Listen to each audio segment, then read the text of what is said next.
Buckle up, boys. This should be a good one. Women are shaking over Bill 732. Could this be the end of no fault divorce? Shout out The Wall. I've never really even tapped into this channel, but the fact that you even made a channel called The Wall, you are already the GOAT. But let's get right into this one. Let's see what these modern women have to say today. Promise you I'm the wrong one to ever play that I'm not gonna text first game. I will literally never speak to you again in my entire life. Never.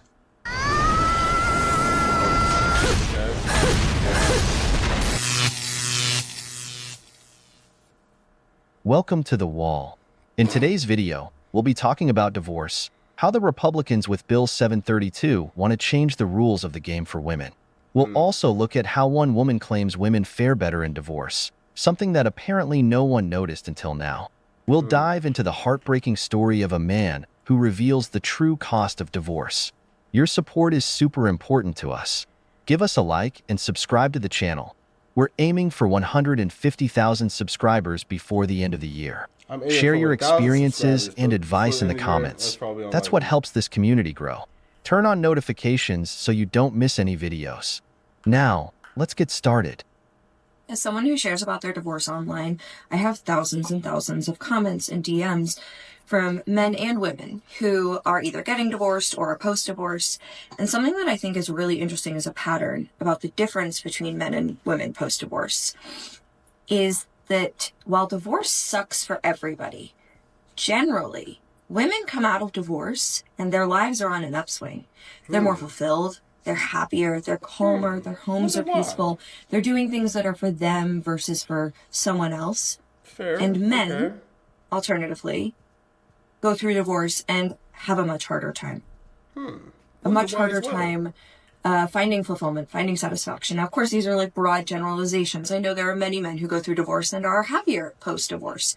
But as far as their lives being easier, the trend, again, based on thousands and thousands of comments, DMs, and conversations, is that post-divorce life for women is a whole lot better than post-divorce life for men. And then you start to think, why is that? And while I know why that is for myself, I think the realization is that post-divorce, men realize how much work women were doing for them, how much thought went into making their lives easier.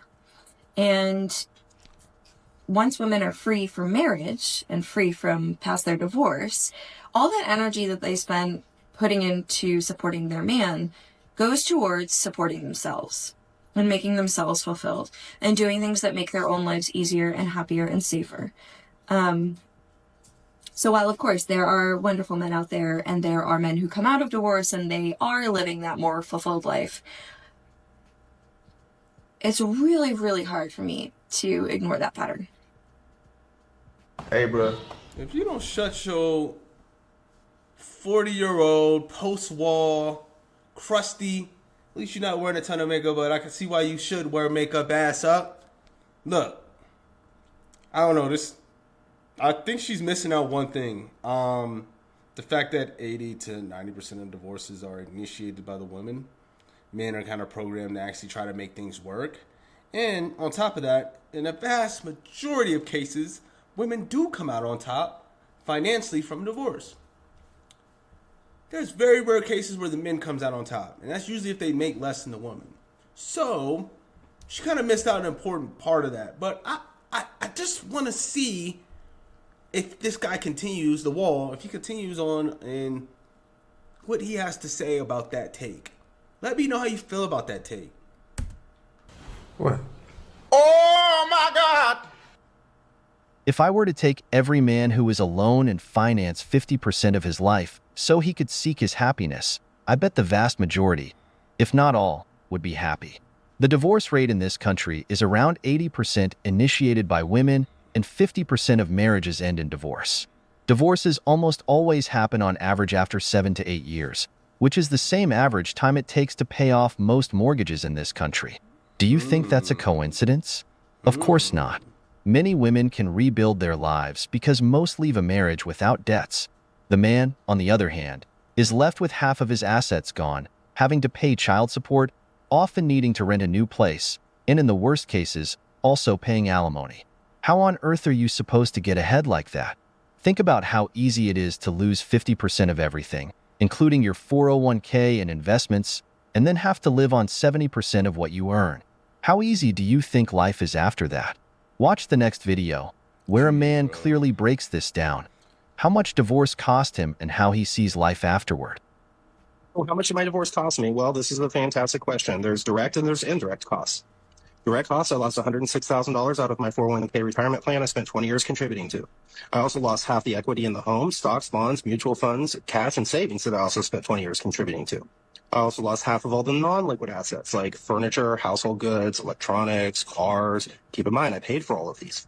And this is in addition to financially supporting her and her/our daughter for 17 years, which is many hundreds of thousands of dollars. I'm now broke, live in a 2-bedroom apartment, and have a negative net worth for the first time since I was, 25. Indirect costs: my job, my sobriety, my self-worth, my masculinity, my hope for the future, my ability to trust women again, my belief in God, my pride, my motivation, my physical health. I don't know, let's just say everything. Now, Bro, yeah, it could be completely devastating, bro. And that's the thing. Like, this chick's over here smiling about it because she's on top of it, or she got the better end of the bargain or whatnot. And at the end of the day, I really do believe that a lot of these women do be treating them like the crypto market, man. They be treating it like a bull run, and then they sell, and then they try to sell at the top. They try to time the top and sell at the top, man.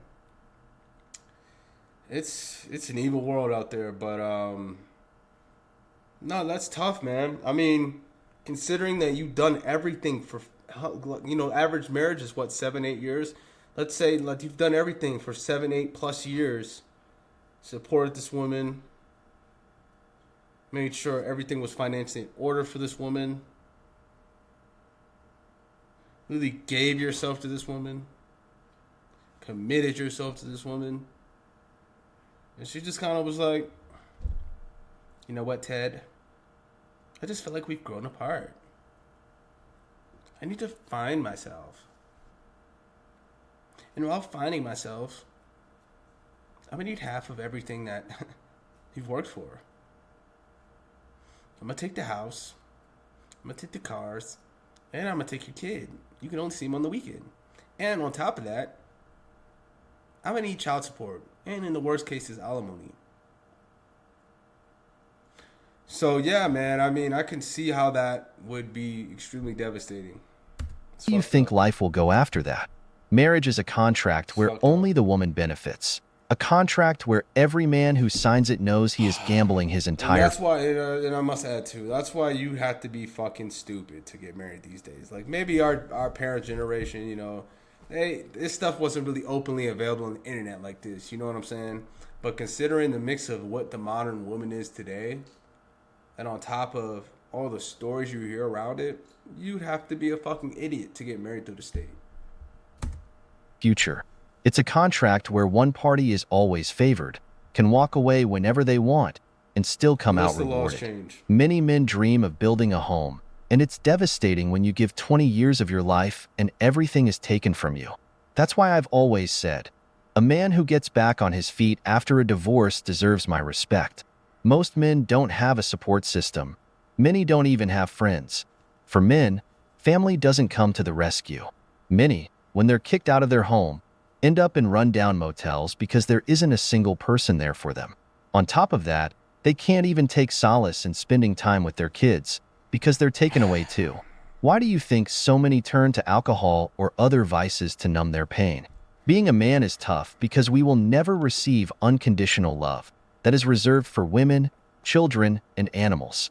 If a man doesn't bring value, no one cares about him. That's why you should always focus on yourself. A man who becomes high value can choose his future, making decisions from a position of strength, not scarcity, whether to marry or not. And if you do marry, never do it without a prenuptial agreement. Thankfully, the laws are starting to change. Check out the new proposed legislation in the next video. Well, it certainly didn't take long for bills impacting marriage, divorce, and annulment to start rolling in for the 2025 legislative Session. So we have Texas coming in, which we know is, one of the most conservative states. One of their conservative lawmakers filed 2 bills regarding marriage, divorce, and annulment for the 2025 legislative session. This is from Lone Star Live, from that website, and it was published November 14th. So the latest, and I'm going to read it because I don't know all this stuff, but 2 pieces of legislation submitted. One is House Bill 732, which would repeal a section of the Texas Family Code that allows marriages to be annulled on the grounds of impotency. So currently it allows for an annulment specifically if either party was permanently impotent at the time of marriage, the other did not know their spouse was impotent, and they had not voluntarily cohabited since finding out. So if passed, House Bill 732 would apply only to marriage annulment requests filed on or before September 1st of 2025. So that is in process. The other bill in Texas is House Bill 931, which would make Texas one of 4 states that allow covenant marriage, and they have covenant marriage in quotes. That type of arrangement is tied to conservative Christianity and emphasizes marriage being for life, although divorce is still legally available. So some notable political figures that have entered into covenant marriages, we'll see if any of these names sound familiar to you. U.S. House Speaker Mike Johnson, and former Arkansas Governor Mike Huckabee. Advocates say it promotes traditional family values, which again is a phrase that was all over the original full text of the Project 2025 document, all 922 pages. And it encourages couples to solve marital problems. If you're not willing to solve marital problems, then why did you marry that person in the first place? If your plan wasn't to spend your life with them, why get married to them at all? If that wasn't your objective, then what was it? Here's the thing. I've always believed that both men and women should be free to leave a relationship whenever they want. I don't see the logic in keeping someone by your side who doesn't want to be with you. However, I don't believe in rewarding someone for breaking a commitment. If you don't want to be with me anymore... And that's really all it is, man. Like, the law's got to change with that. At the end of the day, like, it's pretty obvious that women are taking advantage of the leverage they do have in that situation. So it should be also pretty obvious that a lot of men are getting wrecked from it. And it should also be pretty obvious to wherever lawmakers, Senate, Congress, whatever those guys, I don't even know what the fuck they do, that they should change those laws, because obviously it's really skewed and screwed up, and I'm sure there's thousands of case studies, thousands of cases where where an argument can be made that it's just not fair. That's fine, but with a divorce, you should give up 80% of everything, and the children should stay with the more capable and financially stable parent. It's that simple. If you want to leave, then leave, but don't touch what has been built over the years, the other spouse's stability, just to take a piece of it for yourself and start a new life with someone else, funded by your ex-husband. Of course, it's easy to find happiness that way. Let's continue. So some critics say it makes it harder for people to flee abusive situations and represents a government endorsement of a specific form of religious You can't even trip over that read. word. Specific forms of religious marriage. So under the proposed Texas state law, couples are legally required to complete at least 5 hours of premarital counseling from a clergy member or licensed marriage counselor before entering into a covenant marriage. So again, another tie back to the Project 2025 language was that there would be a lot of faith-based marital counseling and faith-based marital supports that would be focused on. So to divorce, both parties. Okay, I just wanted to see real quick what a covenant marriage is. Apparently, it's a type of marriage where a couple agrees to be together for life, but there are some situations where they can get divorced. Couples sign a declaration of intent that includes a promise to live together forever and to make reasonable efforts to preserve their marriage if they have difficulties. And then they're also provided counseling from the clergy, like it was mentioned. Divorce is only permitted in limited circumstances, such as if one spouse commits adultery, abuse, or a felony, or if both spouses live apart for a period of time. State availability. Covenant marriages are only permitted in Arizona, Arkansas, and Louisiana. Not enough states. Must agree to the split, as well as attend at least 5 hours of counseling from a clergy member or licensed counselor.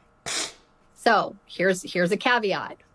Entering into a covenant marriage would be voluntary. And they could not be charged a fee for issuing a covenant marriage license under H. Bill 931.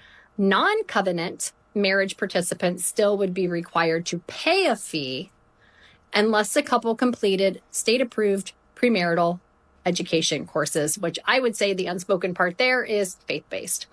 Again, this is from an article that was posted on LoneStarLive.com on November 14th. So very, very current. And it's already showing like legislation like this, these House bills, these things that are not necessarily stating the removal or retraction of no-fault divorce, which is a term you hear a lot. They're coming in, named a little bit different nuances and what's required, what's restricted, what's mandatory. But, you know, as with any good contract or House bill, it's all in the fine print. So it'll be interesting to see what other states decide to start introducing legislation that impacts marriage and divorce and requirements around both of those things going into the 2025 legislative session. Follow, comment. You know, I'm going to keep looking at things and we'll see what happens next. Most men aren't opposed to divorce. When a man leaves a woman, especially if she's unbearable or unstable, something we often see in many women today, he usually leaves with nothing. He's often financially devastated, yes, but at least he gets rid of the stress of that woman and the hellish life they shared, which is worth a lot. But it's not the same for women. She'll claim you're an abuser, that you've hurt her deeply, that you've caused her trauma. Yet, when she leaves, she wants you to go, while keeping everything that's yours. She wants most of the money, the house, the kids, alimony, part of your retirement, and the cars. But you're the abuser. You're the bad guy. It's an evil world we live in. Golly, man. Have I said this already? But you got to be a fool to get married these days unless the laws change. Still, no matter how bad you supposedly are, your money is good enough for her. She knows her, I deserve to be happy, depends on how much money she can take from you to start her new life with another man. This is where men disagree. If she wants to leave, fine, she can leave, but she should go as she came. If she worked and contributed, she takes what she brought, plain and simple. But to her, that's an unfair deal. When she's leaving just because she got bored, or like in 43% of divorces initiated by women at 50, when the man is about to retire. Yet, somehow, we men are always the abusers. I went to divorce court today. I was very nervous, but I did well because I didn't have to talk. I only sat there. My attorney spoke for me. My soon-to-be ex-husband didn't look so well. Doesn't look well at all compared to what he normally looks. This court date was not supposed to have happened. Technically, it shouldn't have had to have happened. My question is, why the fuck are you... Like, this shit's pissing me off. Why are you even putting this shit on the internet? Why are you even putting this shit on the internet? You're fucking, like, at least 40 years old, woman. Why are you as a 40-year-old woman putting your information on the internet like that? Talking about the state of your husband. Yeah, and this is probably what you did to that motherfucker, bro. Like, what the fuck? Just with this smirk on her face. I want to slap that shit straight off. Seriously. Because we should have been able to figure everything out in mediation, which was scheduled for the end of October, of which we had to cancel because he has yet to provide any financial documents. Any. He just simply doesn't provide anything. The judge got after him and told him that he needs to step up and provide financial documents. He tried to claim, well, because I'm not having an attorney, then I just didn't know. You know, he's smart. You also are literally sleeping with an attorney, mister. Come on. We're not that dumb. Unbelievable. He can play dumb all he wants, but we see through him. Note to self, don't mess around with the judicial system. If you want out of your marriage, You can do it in so many better ways than what my soon-to-be ex-husband is doing. Oh. Okay. I kind of feel bad for that outburst. It sounds like she's trying to divorce, or he's trying to divorce her to get this new attorney chick. That's what it sounds like, unless I interpreted that wrong. Let me continue. Still too soon to retract that, but we'll figure out if I'm going to have to retract that. And yes, I will keep it in the video, because it's real over here. Everybody makes mistakes. Hell no. This man doesn't want to present his financial documents because he knows he'll go bankrupt in that court, and she knows it too. I want you to see how a woman thinks. When a man divorces and has kids, he almost always tries to make sure his kids are comfortable, even with the woman who takes everything from him. But the woman destroys the man's finances, often compromising part of the children's future in the process. A broke man can't help anyone. Yeah, it's not like any of those extra finances that these chicks gather, like child support and all that stuff. I wonder how much of the child support actually goes to the kids. How much of the child support actually goes to the kids? Especially when you hear these cases of $30,000 a month in child support. Oh, it's how much? There's no way you could possibly give $30,000 a month to your kid. Oh, wait. It doesn't. But that doesn't matter as long as her account stays full. That's why you hear kids later say, "We had everything, but my parents' divorce left us bankrupt." That's when you realize how short-sighted many women are when they destroy a man. This is the face of happiness of a woman who knows she's about to ruin a man in court. But I must admit, she's right about one thing. Never go before a judge without a lawyer. Only 10% of men in this country have managed to get a favorable divorce settlement. 90% of men fare poorly, and if you go without a lawyer, it's likely to be even worse. With a good lawyer, at least you'll come out in better shape. Never go to war unarmed, brothers. We've reached the end of the video, but yeah, I don't know. That shit just like, it's like I could see the fucking connivingness in that woman. I don't know the full story, but that video pissed me. That pissed me off. Let's check out the comments, shall we? Okie dokie. A divorce should always be available, but a woman gets nothing after she leaves. Nothing. I think that's fair. You guys just part ways and walk away. What's yours is yours. What's his is his. Fair enough? That's not a fair deal, because it's always about what can I get out of a man. Always. Never what can I do for a man. Always what can I get out of a man. And that's not all women, but most. At least the ones you see online, that's what you see and that's what we're covering. So, a woman told me the other day, if they ban no fault, women will go into poverty. And I said, good. She looked mortified when I said that.